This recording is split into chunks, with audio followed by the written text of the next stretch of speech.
introduction to one of my favorite people on earth, Mr. Stephen Oliver, who is with the Advisor Marketing Podcast. Now, Stephen is a true maverick, and I mean that in every sense of the word. Not only in our business, but I have to tell you, his clients universally love him, and they grow at rates that they wouldn't believe it's possible. Now, on this podcast, in each episode, Stephen is joined by various members of his team or special guests to share insider secrets to rapid growth and high net profits in your financial advisory practice. So I just want you to know you're in for a wild ride, new information, and a lot of exciting new future because of Stephen Oliver. Welcome, where we're going to work on filling your practice for 2022. Kind of marketing A to Z business plan. We'll see how far along we get, but we will hit as much as is possible, and we're going to open it up for fully for Q&A as well. So think about any questions you have. If we don't get to your particular questions, we'll give you a time where we can work together a little bit personally and give you no charge an opportunity to meet. So we're going to get our panelist in here and go for there.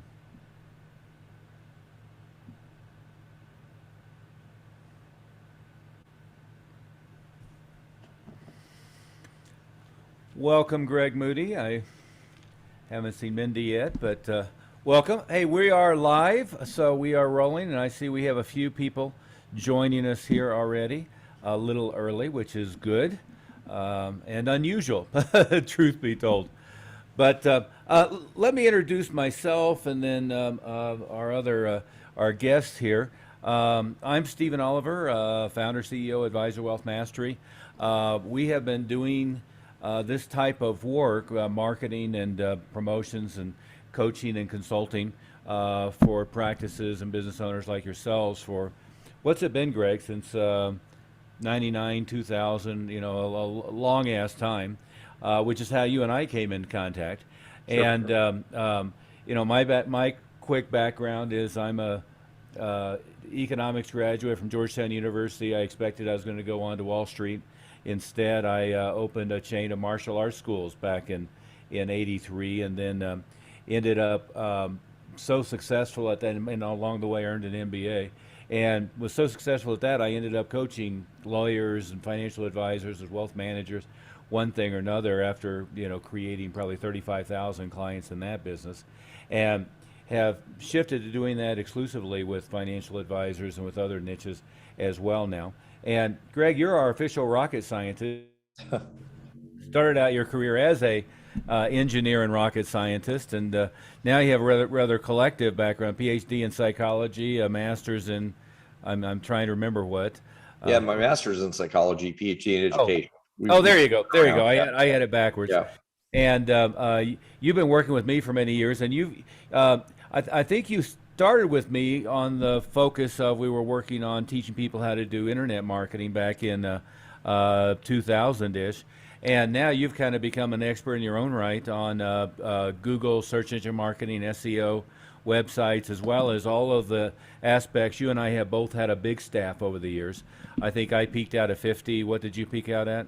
About 75 staff, yeah, 75. Which gives me more anxiety.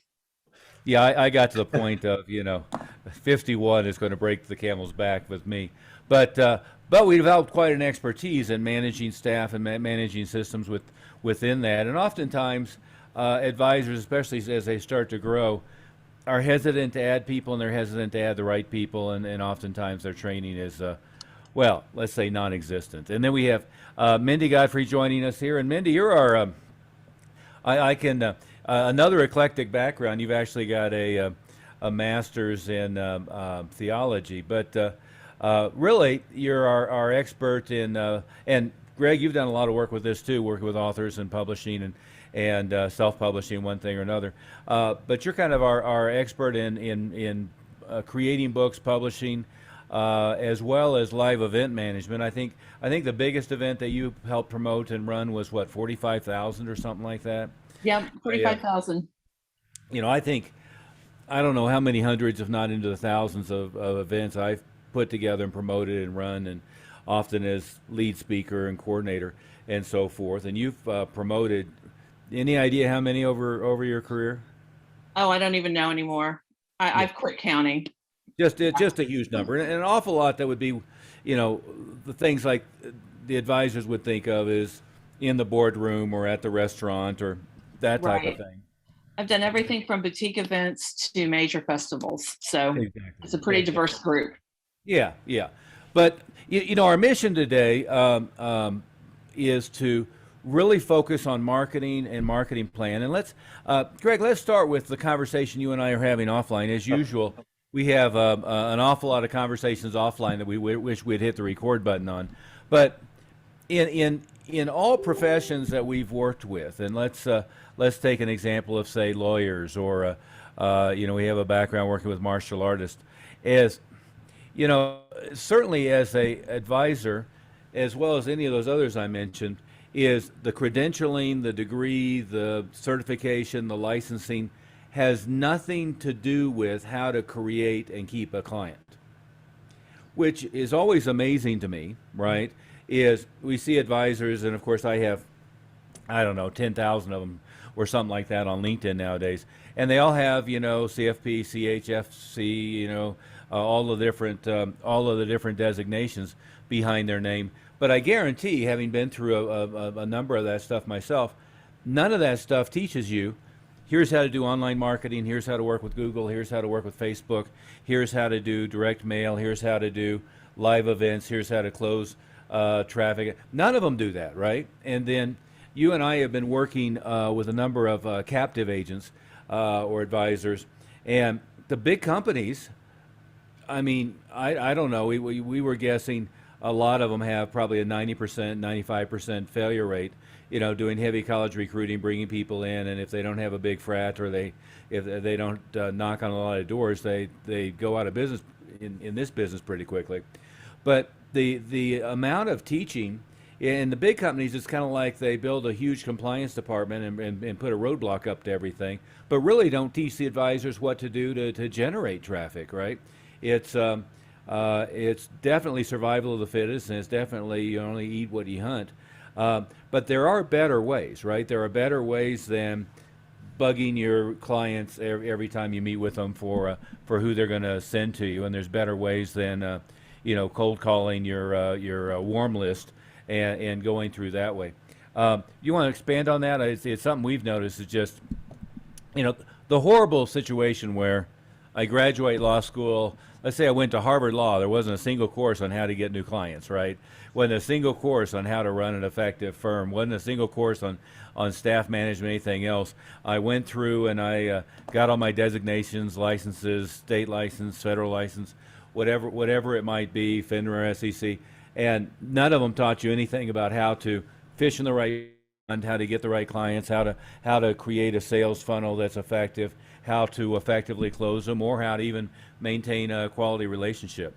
Yeah, and we've never really seen a larger company or medium-sized company that is doing this adequately. So what they help you with is great; it's foundational, but it's just not adequate to get you a good enough lead flow, good enough clients, and the kind of clients that you want to have.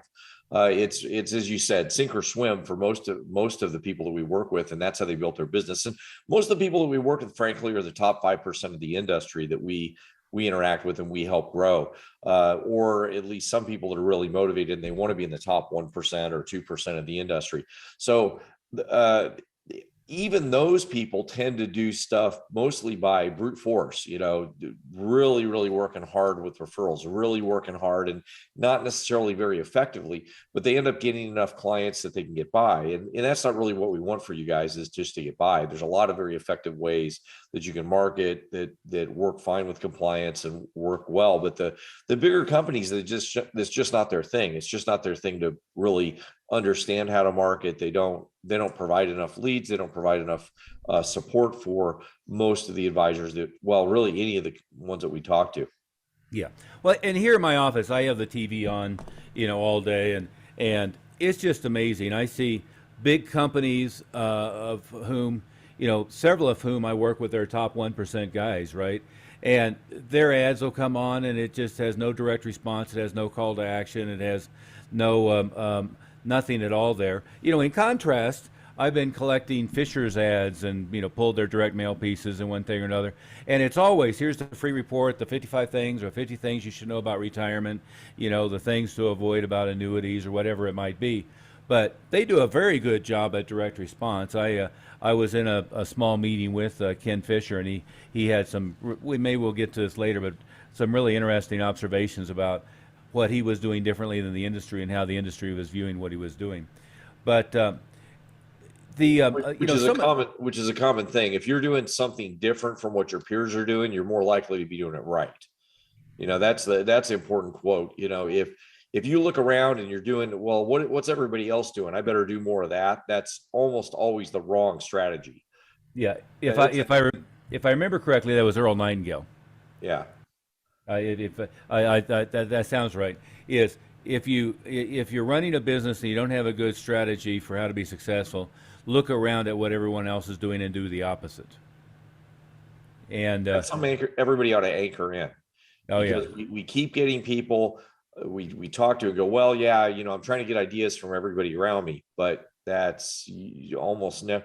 That's a good way to get to be the middle of the bell curve, to be mediocre. Hopefully my background noise doesn't get distracting. There's something going on back there. Yeah, I've got the Monster Vac guys here because they did a bunch of drywall, and all of a sudden it started. I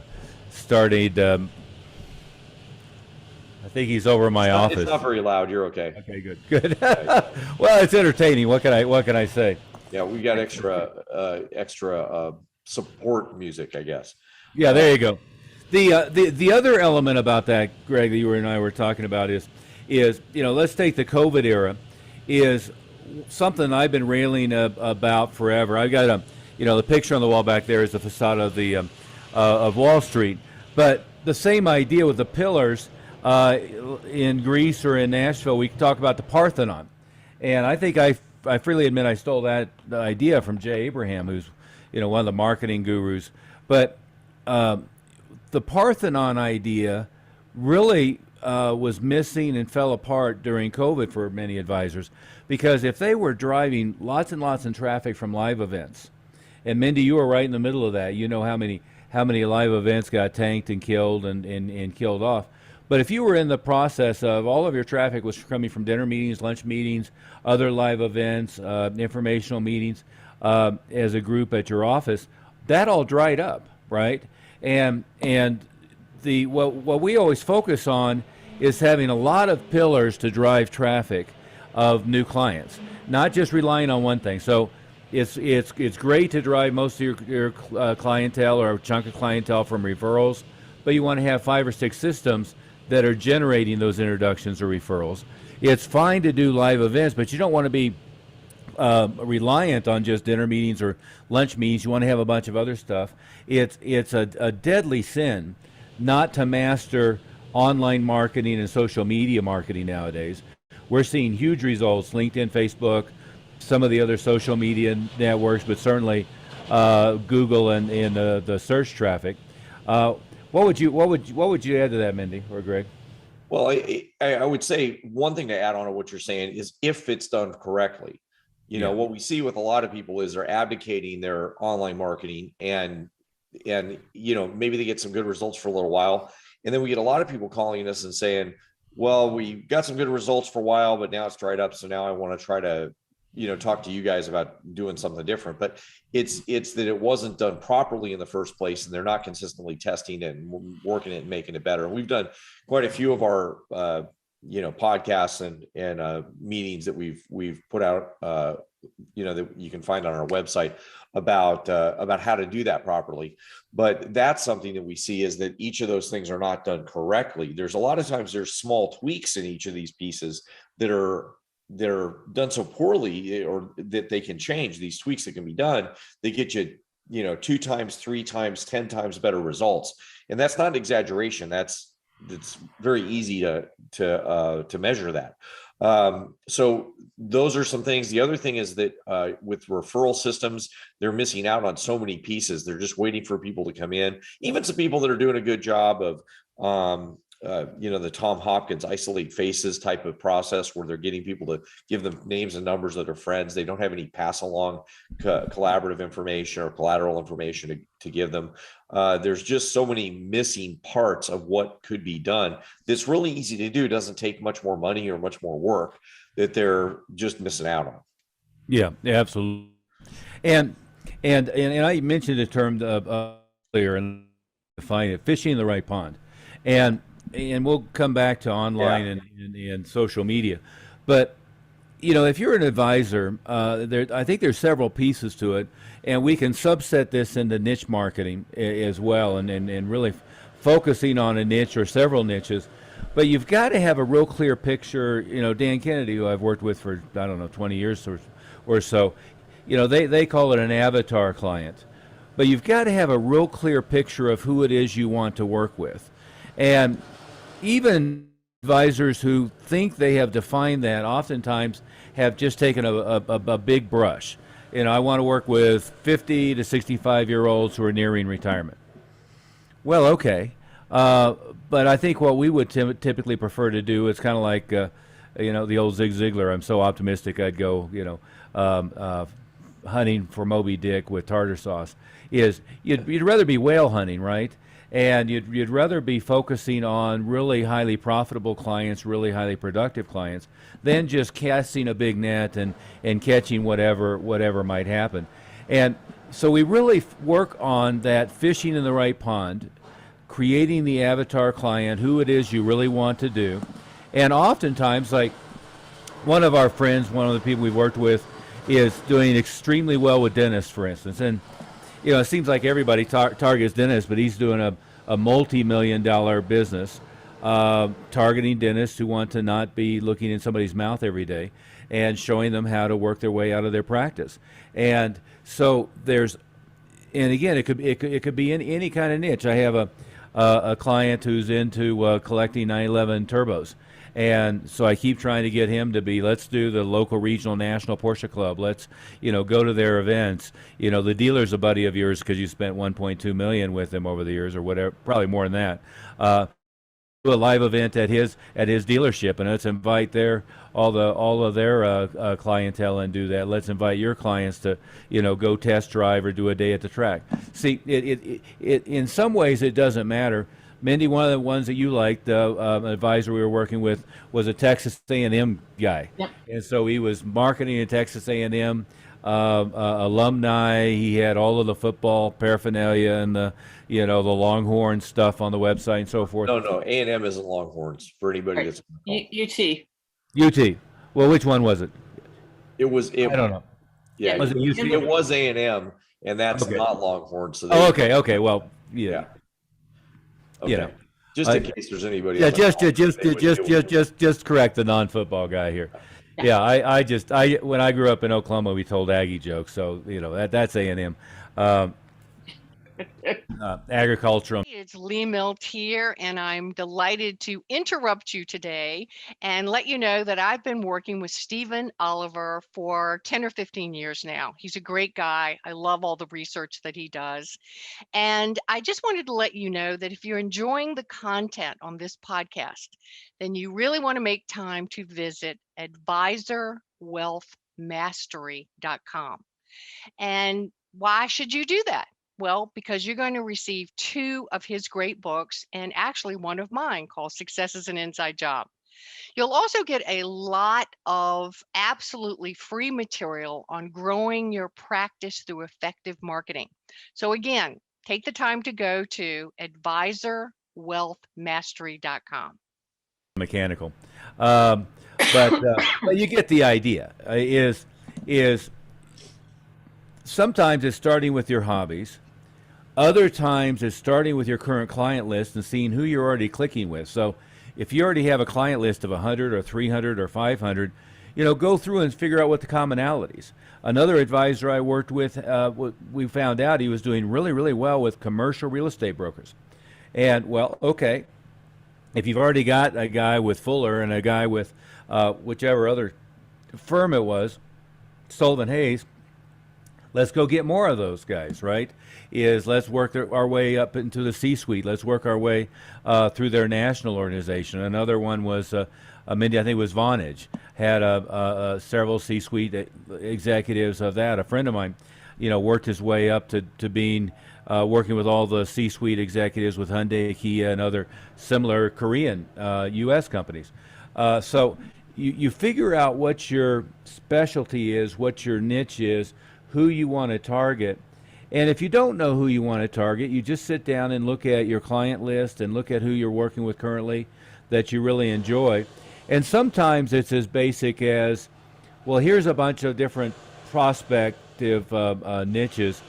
Who are they going to be easy to work with, and who are the ones that are going to have money, and let's go after that. So a good friend of mine works exclusively with cosmetic surgeons. I mean, they have a tremendously high case value. They tend to have pretty good cash flow if they're halfway successful, and you can roll that out from local, regional, national, international if you wanted to, and really target that. So what would you add to that, Greg? Well, what I want to say is too that what we just talked about the other day was falling into the referral trap.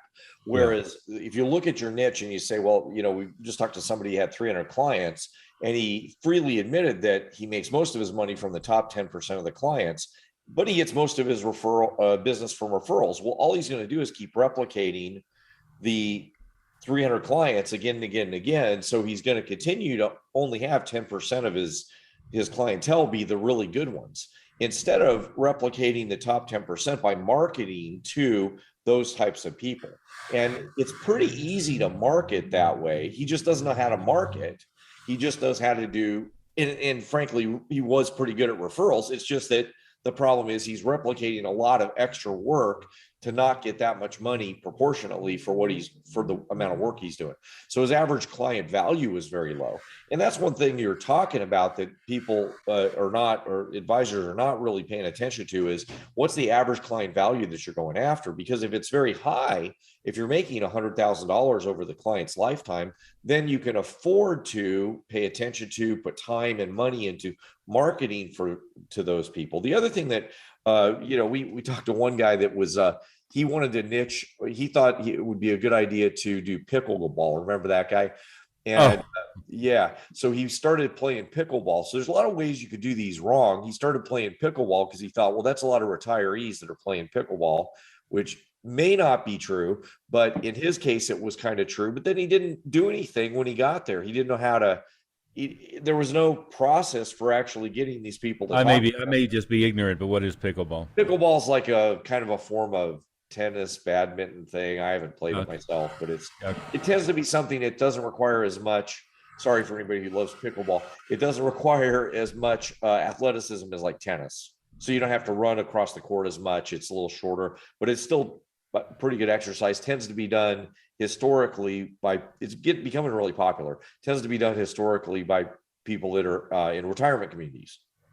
Historically, I'm sorry, pickleball people, if I'm saying any of that wrong, because I don't know much about it. But well, anyway, it's not exactly relevant to the topic. I would just but that's why he was targeting those. My point is there was no process for getting any of those people to be introduced to him. He didn't have a book. He didn't have anything to say. Asked, what did you say to him? Well, I don't know. I'm just playing pickleball because I guess eventually I'll be friends with some of them. Well, that's a pretty inefficient way to try to do the process that we're talking about. So there's very efficient ways to be part of your Porsche group. Part of working with a Porsche dealership was the other thing I think you recommended that that particular person do. And massive results can be had in those kind of situations, especially if you know what your client value is. And again, that's usually not, for anybody on this call, if you don't know what your lifetime client value is, then then you can't really design what your marketing is. That's something, a big checklist item that we can help you with if you haven't done that yet. And let me point out before you go any further, for everybody on the meeting, if you haven't gotten this from us already, give Mindy a call and we'll make sure you do. But we have a big box of promotional material for your practice. In other words, how to market your practice online, what to do on social media and so forth. and you're going to get 3 free books, a couple of my books and one of our Millionaire Smarts coach, Lee Meltier, and also a bunch of video content, which will be either online or in that cute little USB key drive there. I thought that was a fun idea. I'm not sure everybody figures out how to use that, Mindy. We may have to give them directions on that. But if you give Mindy a call, Mindy's number is 303-808-8719, and give her a call anytime, including while we're on here, and we'll make sure you get all that information. But I just wanted to point that out. And we've also probably sent out the link to advisorwealthmastery.com. That's our website.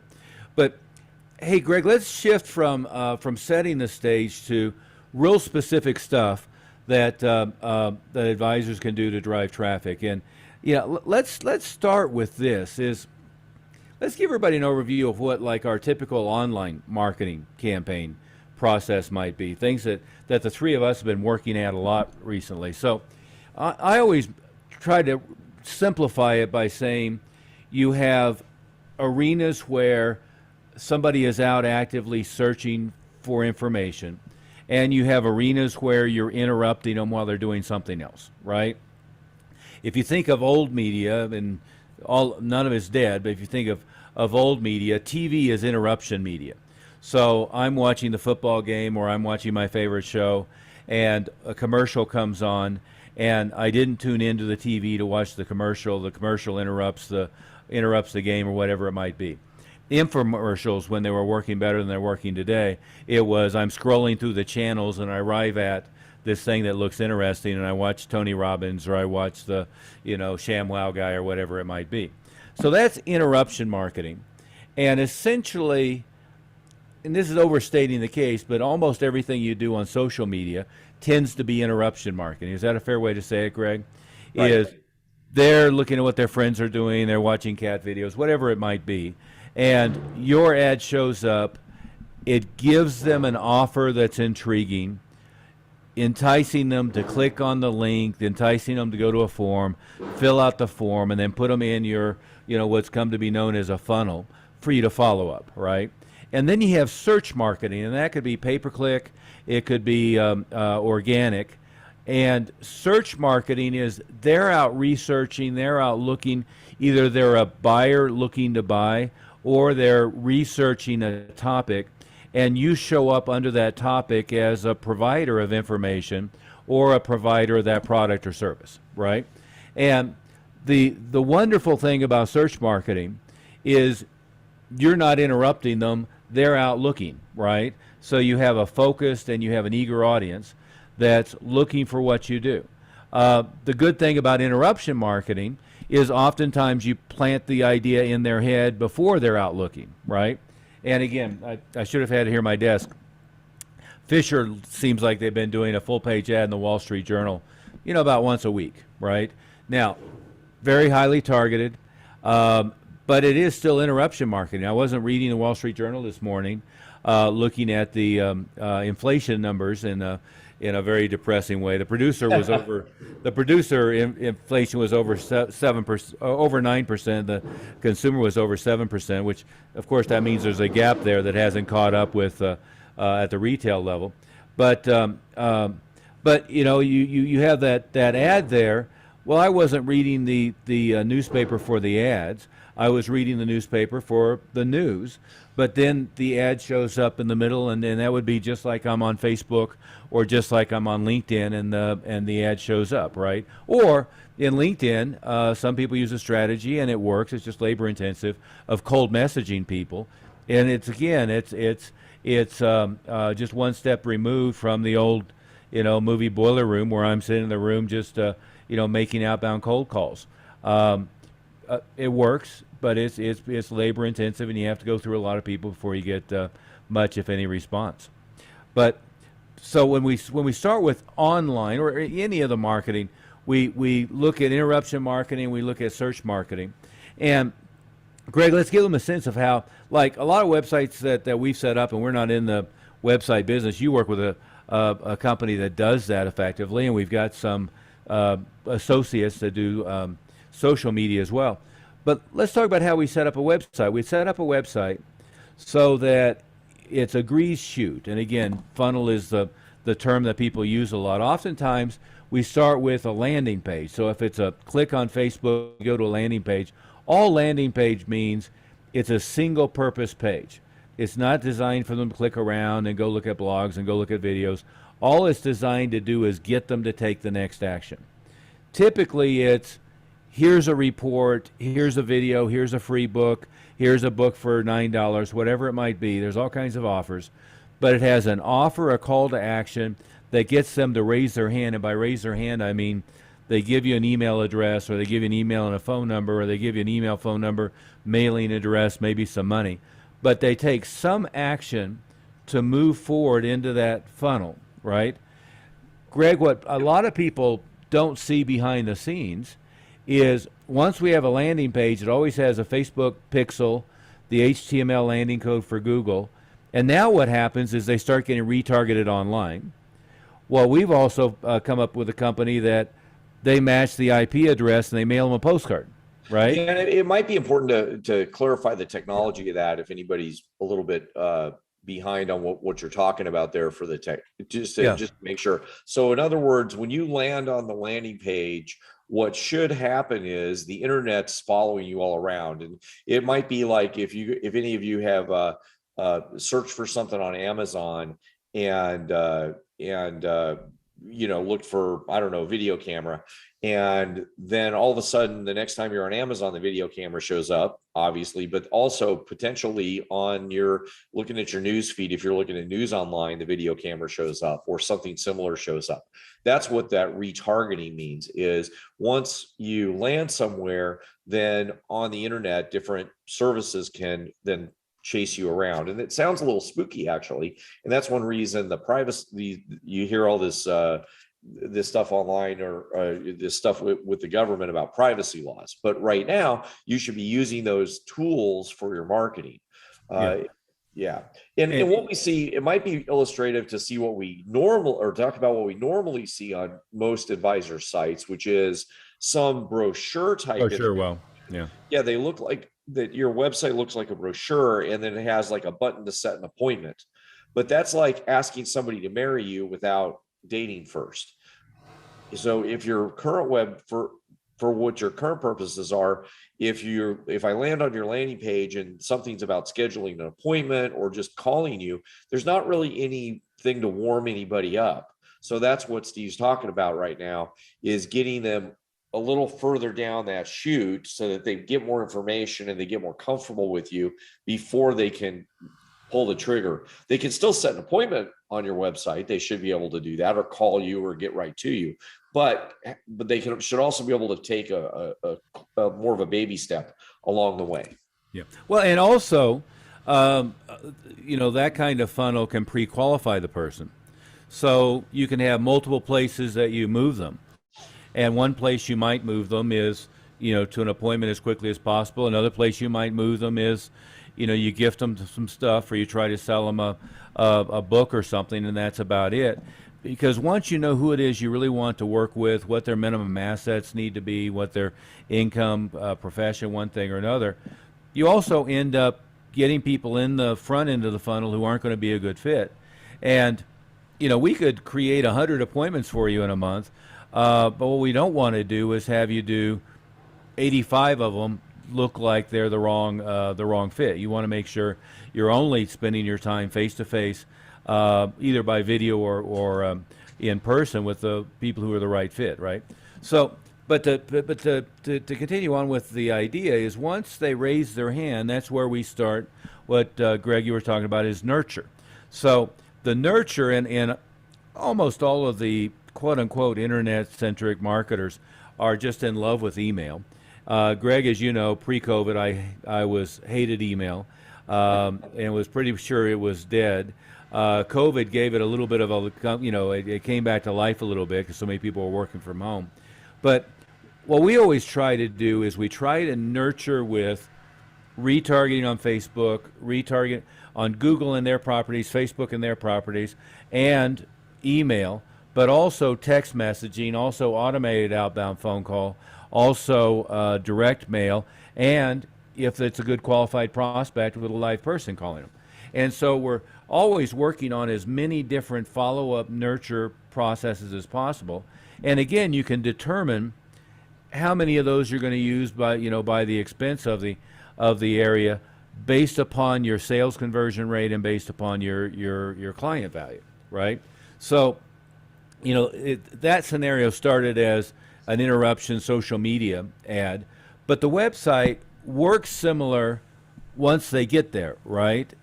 But what we often do with the website, and Greg, I'll let you speak to this, but we create an awful lot of content in the site that's designed to bait Google to get there, right? And then if we were doing pay-per-click ads, that's more likely to go straight to a landing page that's separate. So let's talk about organic SEO and how that's working nowadays. Yeah, and for everybody here on the call, you may or may not be doing a lot of that, or maybe you're even advocating that and paying somebody to do it and hope they've got it done right. That's something that when we get together and we meet with you, we can kind of evaluate and make some recommendations. Again, we're not trying to do all that for you. What we're trying to do is help you make sure it's done correctly and it's done in a way that's getting you the maximum amount of traffic. And very frequently, I would say 95% of the time, I kind of don't want to say 100 because I want to leave some room that somebody's doing it correctly. But most of the time, what we'll do is make some suggestions that can double or triple the results, and that's not an exaggeration. It's just usually there's some big holes in this. Oh, we've done 10 and 20 times often. Exactly, because there's just some big holes. There's just holes in the bucket of what's happening online that is done. And by no means is everything that we're talking about today or going to be talking about all about online strategy. It's just that one of the things we usually can start with is online, because your offline marketing, your referrals, and everything else that you do, it's important to remember that if you don't kind of have this, your website and the next level stuff done right, then somebody sees, I don't know, your business card and they find you, they'd look you up. And we want to make sure when they look you up, they find you, not somebody else. Yeah. And let's stop for a second and redefine what we mean by abdicate versus delegate.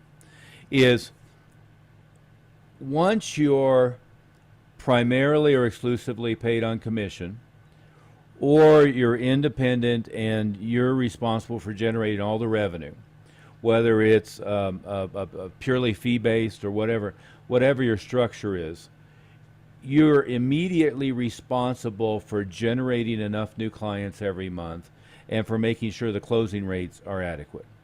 And what we see in every business is the lawyer says, I've got my degree from Harvard and I'm the #1 expert in blank. I shouldn't have to lower myself to sales and marketing.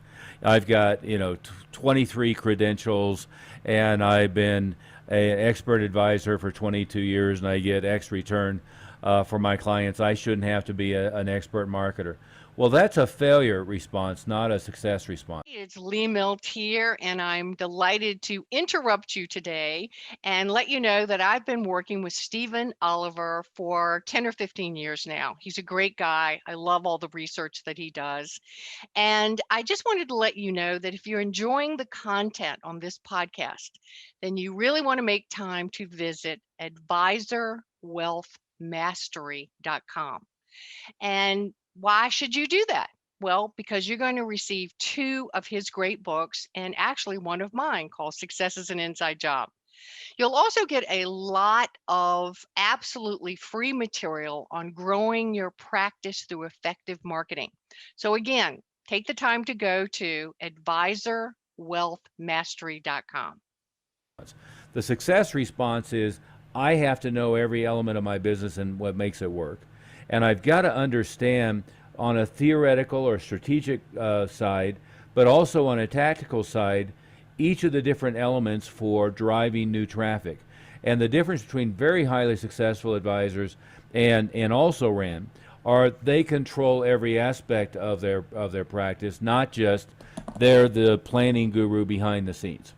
And the delegate versus abdicate is if you really understand what it's supposed to look like, Then I could get an agency to handle the social media advertising. I could get an agency to develop the website and handle the pay-per-click marketing. I could get an agency to handle the SEO if I wanted to. I could hire somebody to write copy, or I could hire an outside firm, of course, to facilitate the mail as a mail house to do the mail. But none of that stuff works on a consistent basis if you don't understand what they're supposed to be doing, what a great outcome looks like, what a bad outcome looks like, how to tune and tweak what it is they're supposed to do. And that's the mistake people make. They go, oh, I'm going to hire somebody to do my marketing, and they're a marketing person. Well, almost always doesn't work out. I'm going to hire this marketing company to handle my marketing. Most of the time it doesn't work out very well. And it's not that that company isn't capable of sending invitations for a dinner meeting, or that company isn't capable of doing Facebook advertising. But you've got to know what it's supposed to look like, what a good outcome is. You've got to understand the strategy. You've got to understand the tactics, and then be able to delegate. Delegate meaning you inspect what you expect, not delegate meaning you throw it over the wall, and 3 or 6 months later you're mad that it didn't get good results, because that's what most likely happens. Is that a good description, guys? Yeah. Yeah. Yeah. And we get a lot of people asking us, or kind of wanting to abdicate that responsibility. And honestly, I understand that. I mean, I understand wanting to do that, wanting to just pay $4,000 a month and get X number of, new clients and all that, and writing a check for that and have that happen. That'd be great. I understand why you'd like to do that. It just isn't realistic. It isn't the way it works. You can get close to that by making sure you delegate properly and know what's going on. That's the way it's really going to be realistic for you to be running your business. Yeah. And again, we probably should move on because we're going to, as usual, run out of time. But let's talk about pillars. So let's say one pillar is social media, one pillar is search marketing, one pillar is referral systems, another pillar is direct response marketing, another pillar might be client events, another pillar might be live dinner meetings to selected list, another pillar might be effective niche marketing to some particular target audience. Let's talk about that one first, Greg. One of the campaigns we put together for somebody just recently was we went to SRDS. We found the trade magazine for their niche. We pulled a list of subscribers from that trade magazine for that list. We also went to, I think it was Info USA in this case, or Info Canada, this was in Canada, pulled a list of everybody in that profession. Then we gave to the agency that list to do Facebook ads to. Went to Google and went to LinkedIn and targeted them. Went to Google and uploaded that list as a retargeting list. And then we bought pay-per-click ads for that particular audience, created landing pages and websites only for that niche, right? And then created branded material, postcard follow-up, email follow-up, text messaging follow-up, etc., specifically aimed at that niche. And so you get the idea. It's a holistic, let's go for all the different directions. And then, in this particular case, went and joined the trade association for that niche, became a speaker and a teacher at their conventions for financial planning and one thing or another, put together a book. And by the way, you could have the same book that was, title would be different in 5 different niches, search and replace for the profession, but did a book for that particular profession. Why vast majority of blank retire broke, right? Why the vast majority of contractors die broke, why the vast majority of dentists die broke, etc. And then marketed the book as a lead tool. And I'm just trying to give everybody an idea of how that works. And the nice thing about being in a niche is once I've got 5 of them, I can go to their meetings. I can be a speaker. I could go to their convention. I could do a booth at their convention. I can mail to them. I can advertise in their magazines. And, I'm in Denver. You're in Phoenix. Mindy's in Tulsa. But, as an individual advisor, you're not going to do a full page ad in the Denver Post or whatever the Phoenix paper is right now. You'd have to be pretty big to do a regional Wall Street Journal or something like that.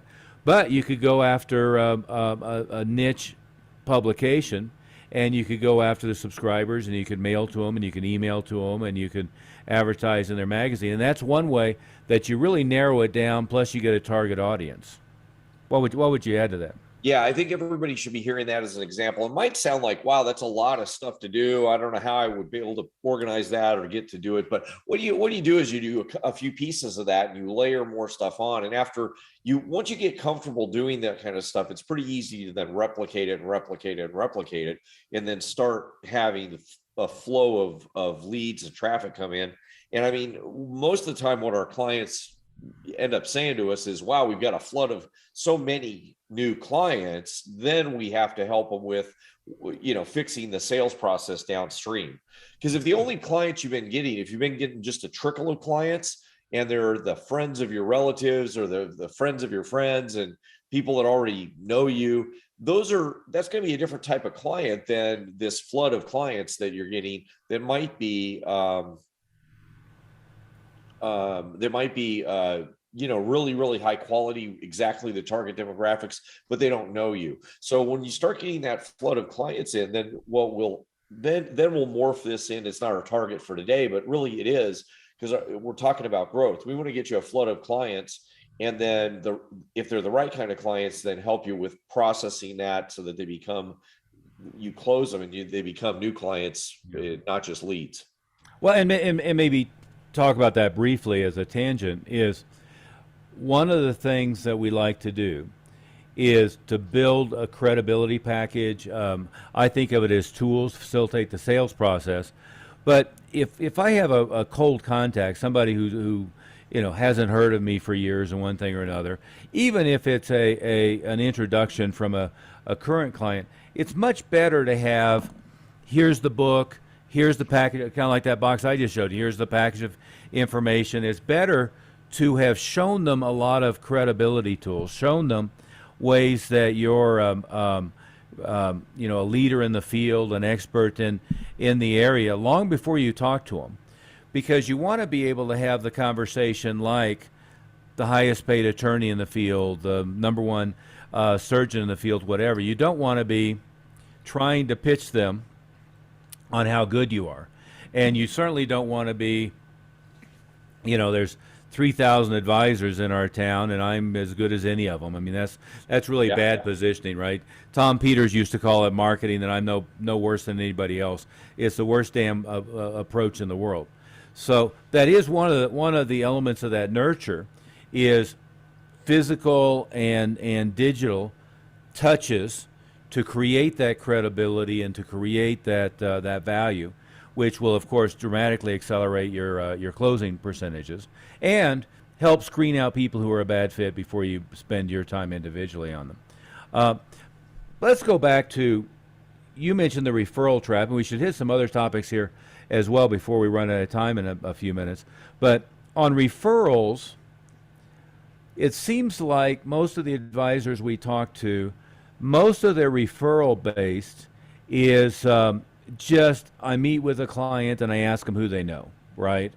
And there's some really good scripting, by the way, and so forth to facilitate that without looking like you're begging for clients. But what we have found, and Greg, I don't know how many years we've been doing this, 35 years, is, well, I have anyway. I won't date you that much, but it's pretty close. Yeah, but what we have found is generally what works best for referrals or introductions is category 1, category 2, live events. Adam, to which Mindy, I'm going to mute you. Mute Mindy here. Yeah, but live events for which the current clients are excited to invite their friends and bring their friends. And that can be across a range of subjects and across a range of reasons. We've done everything from an event where a highly qualified client brings 10 of their friends, and we have a luncheon meeting, or we have a Zoom meeting, or we have one thing or another just for their circle immediately. And we've done other things that are a broader client appreciation event at the art gallery or the winery or at the Porsche dealer, whatever it might be, where all of the clients are invited to bring a friend. And I've known advisors who do a huge event once a year and it feeds them all year, right? So there's a range, kind of like what we were talking about, Mindy's experience with events, or our experience with events, of those type of events. On the other category is and those can be done online too. Oh, absolutely, it can be done webinar, Zoom, it could be a teleconference even. Yeah. And again, online it could be an audience international, or it could be an audience all over the country, depending upon your licensing and your company's ability. But the other category that we find works really well is what I'll call pass-along tools. But what we expect is our clients love us and appreciate us so much that, if something comes up in conversation, they're going to tell people to go contact us. And in the reality, and this is a third category I want to talk about briefly, but in reality, they're not even thinking about you when they're out having lunch with their best friend or they're out on the golf course, especially if you last met with them 6 months ago. But what we like to do is have pass-along tools, and that can be a DVD, a CD. It can be a thumb drive like the one I just showed you. It could be a book on a specific subject. We have one advisor who's actually creating a new book every quarter. And every time he creates, and by the way, they're like 40-page books. They're not 300-page, monsters. But what he's doing is mailing every client 5 of them every time he does a new book. And then when he meets with them in person, he gives them some. And the pass-along effect of that is tremendous, because the client has something to gift their friends. It's not an overt sales pitch that the client is making. But those kind of pass-along tools of reports, a chapter in a book, a small book, a bigger book, a video, all of those facilitate staying in front of mind with your clients, but more importantly, giving them an easy way to introduce you to their friends. The other thing I was going to say quickly, Greg, is I don't know how many advisors tell us, oh, I have great rapport with my clients. They all love me. Well, when's the last time you met with them? Well, I meet with them twice a year. Okay. Well, how many times are you communicating with them by email? Oh, I send them an email once a month, right? No. If you're not in front of them all the time, I mentioned Dan Kennedy, and one time I had the Dan Kennedy clock on the wall. I had the Dan Kennedy bobblehead. I had 5 books on the shelf back there, and I had the mouse pad. And he's just constantly. I was a very valuable client. Let's say I was just constantly getting this bombardment of stuff, right?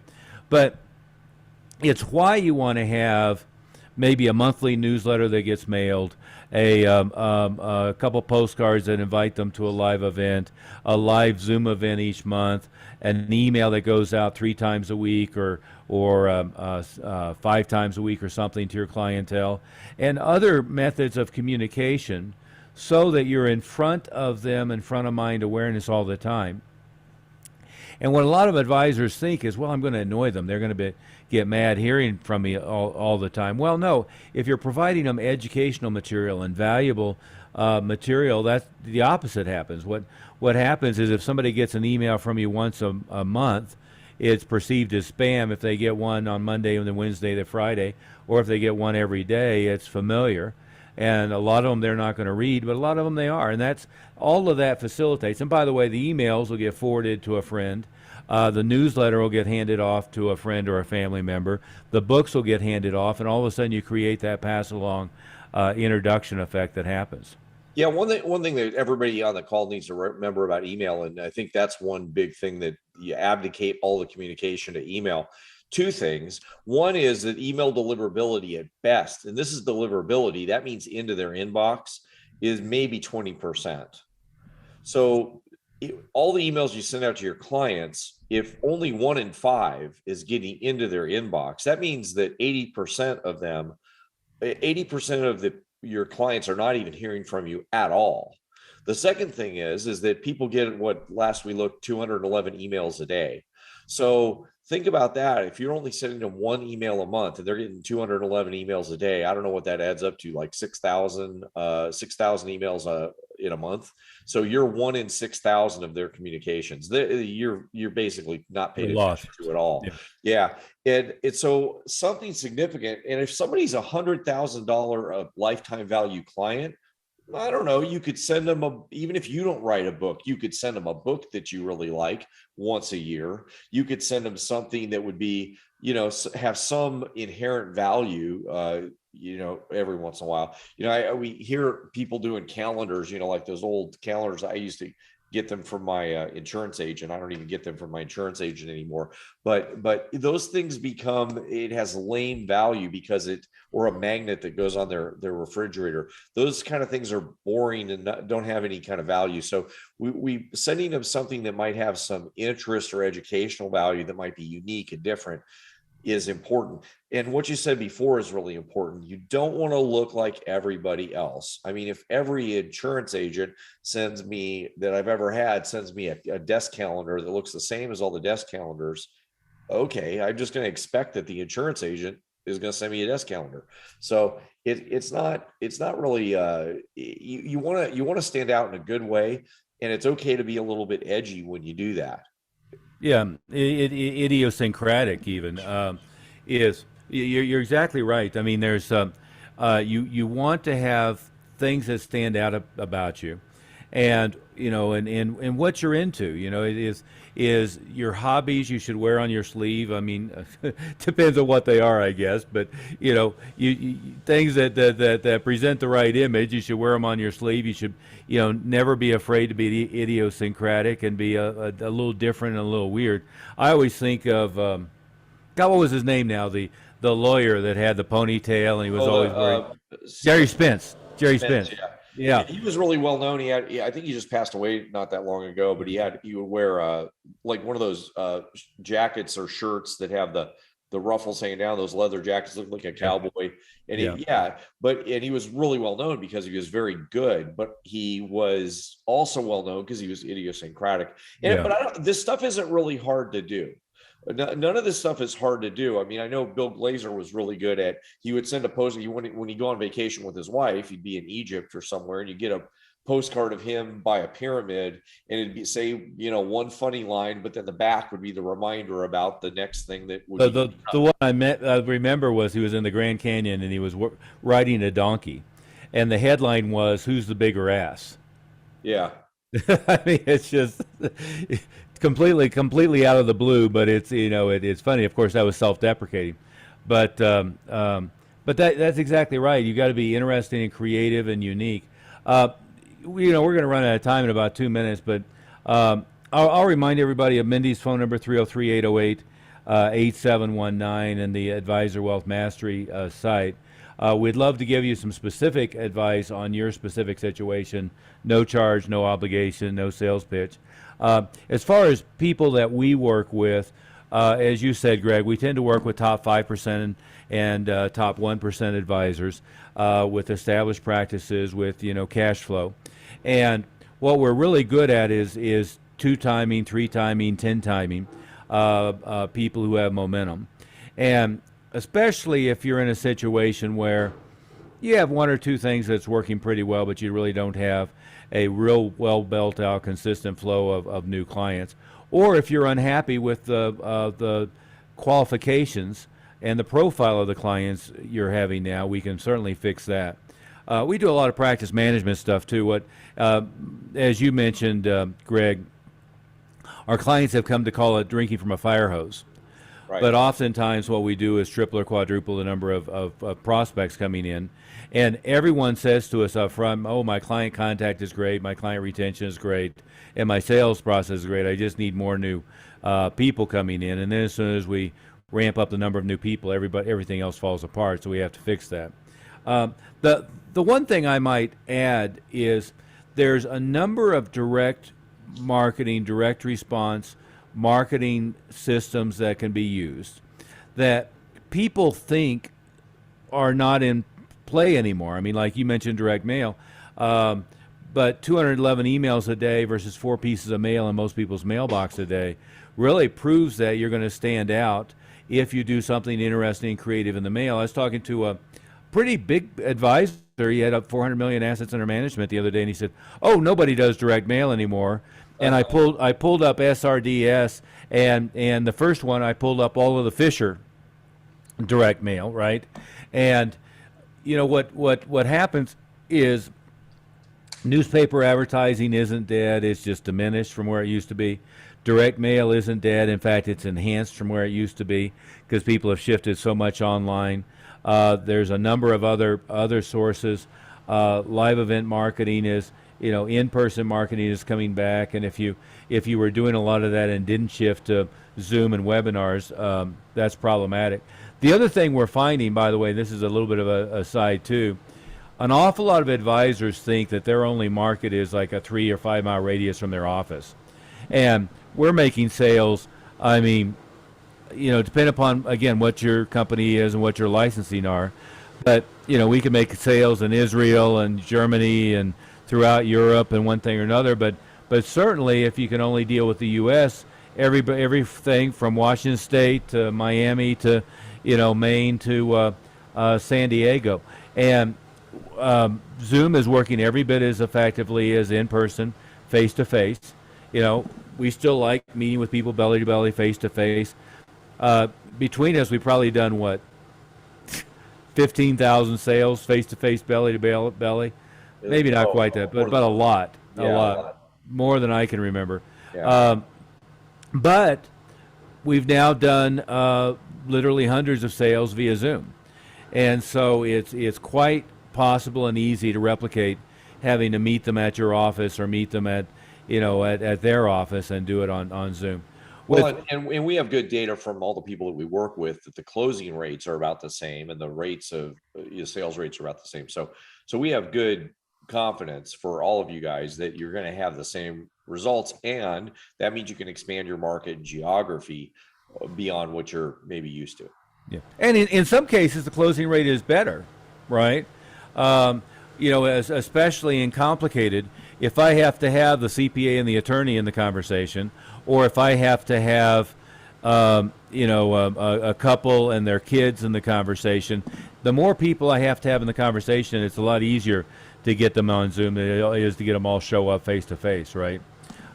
With less hesitancy, because I may not want to pay the attorney $2,000 to drive to your office, but to get him on the Zoom for 5 minutes is a whole different situation. Having had that experience with the $900 an hour guy and the $750, that was a woman, by the way. She was making $987 an hour, and her husband was making $987 an hour, and their assistant was making $697 an hour. And I just couldn't help myself but have the clock running every time anybody uttered a word in the room. You understand that one. But hey, on that note, go to advisorwealthmastery.com. We didn't get to Q&A here, but what I would be happy to do is answer any and every question anybody has. If you call Mindy, she'll set a time with Greg and then myself, and we're happy to go through an analysis, give you some ideas. If you're at a smaller practice, we'll give you some ways to jumpstart things. If you're a high producer and are looking for ways to broaden your client acquisition or get better practice management, we're experts at that, and we'll show you how to work together from there and really develop all the pieces that you need. Mindy, anything to add, or Greg, anything to add? No, we look forward to talking to all you guys. I'm glad that you were here today, and let's get 2022 should be a huge year for everybody. There's no reason this can't be we hear about whatever happening with coronavirus, but people are ready to get moving, and it should be a big year for all of you guys. We're not exaggerating when we say it should be 2 to 3 to 4 to 10 times growth for most of your practices. Yeah. Well, and the more instability in the market, the more uncertainty there is, the bigger opportunity is for somebody who really knows how to both reassure the client and handle their finances, but also they're much more interested right now in finding somebody who has some expertise. Yeah. All right. Bye, everybody. Thank you.